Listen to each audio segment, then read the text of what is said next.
Does anybody out there know that for the first time in American history, the U.S. Army was used in a war operation against the American people? Yes. Right near here, up in Humboldt County, about 200 miles north of San Francisco, right near a town called Shelter Cove. Get this, 300 to 400 American GIs dressed and fully armed with the automatic rifles, armed for battle, fanned out on maneuvers through the woods, backed up by a dozen Black Hawk attack helicopters. The mountain people up there were frightened out of their wits. They thought there was a war going on, especially the ones who had soldiers kicking in the doors to their cabins and putting guns to their heads in front of their children. Why? Who was the enemy in this war? Not the communists, not Saddam Hussein, not Earth First or even the Spotted Owl. No. The enemy. They called out the army to put down, secretly so as few people outside of Humboldt would get alarmed as possible. It wasn't even a person or an army or a terrorist group. It was a plant. The marijuana plant. And they actually did find a few for the GIs to pull up, and then they had to fly in more from the government stash so the pile would look big enough when they lit the bonfire for the network TV news cameras so they could say, yes, another triumph in the drug war. Drug war. War. The American army sent to war against the American people. And we're supposed to feel relieved and secure and protected. Protected from what? A lot of people with more guts than I'll ever have risked their life and limb all last summer at the Earth First Redwood Summer action up in Humboldt County. They were chaining themselves to redwoods that were 3 times wider than they were spread-eagled. They were 800 years old as the saws buzzed right over their heads. They stood in the dirt as the bulldozers charged them and stopped right at their toes.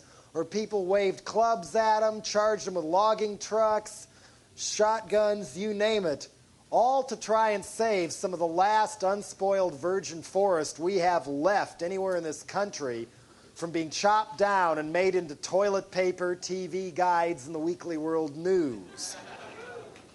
On the other side, the loggers saying, what about our jobs? What about our families? What about our lives?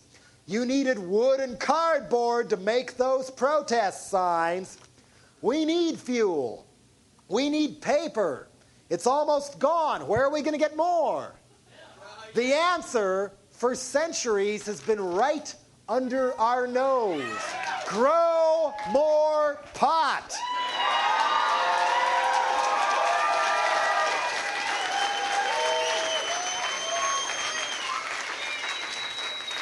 If we're serious about saving the earth, saving the ozone, and our freedom to go about saving the earth and the ozone, we should start by paying all those dirt-poor coca farmers in South America and out-of-work loggers in Fortuna and Eureka and Midwest family farmers and Rust Belt families, too, to all get together and grow more pot.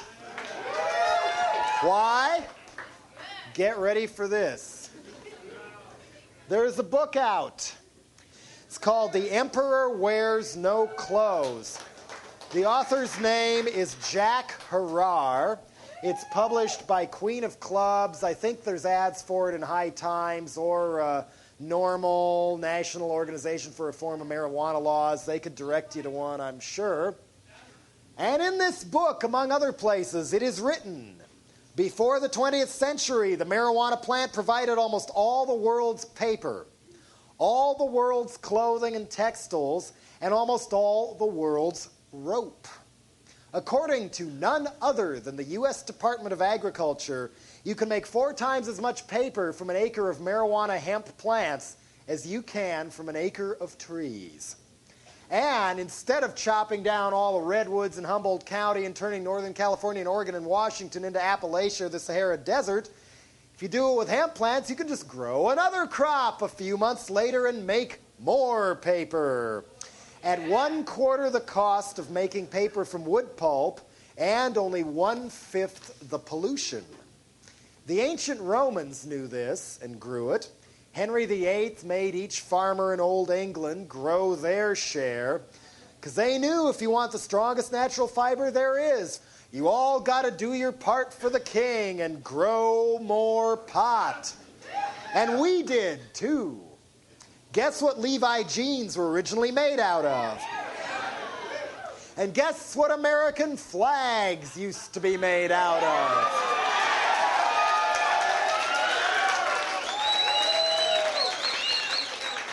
And guess what the early drafts of the Declaration of Independence and the Constitution were written on? And if that's too unchristian for you, guess what they made Gutenberg and King James Bibles out of?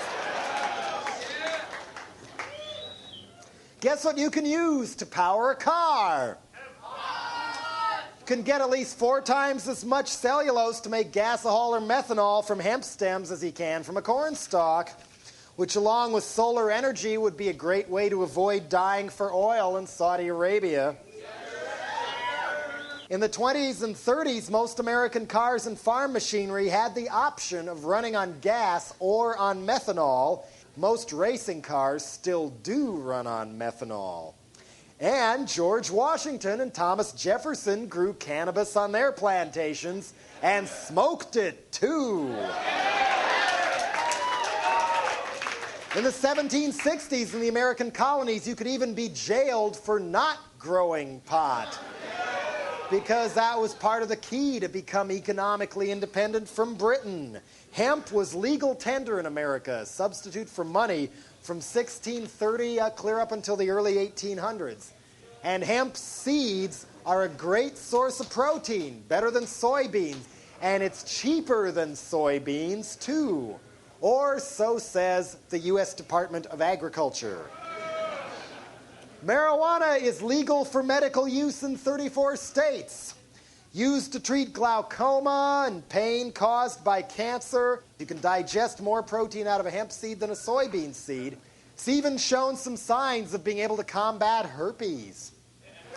And guess what kind of a parachute Mr. Drug War Junta man himself, George Bush, used when he bailed out of that bomber in World War II.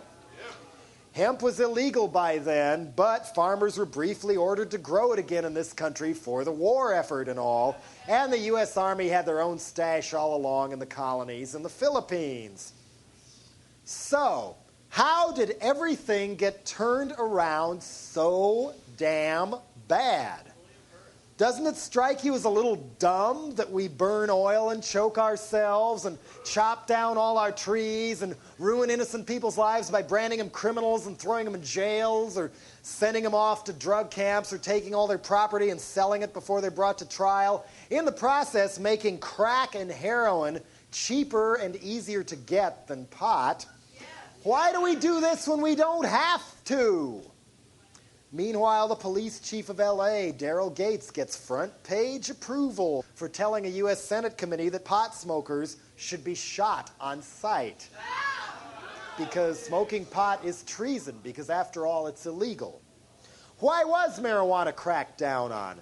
And why was it done so violently? Well, ready?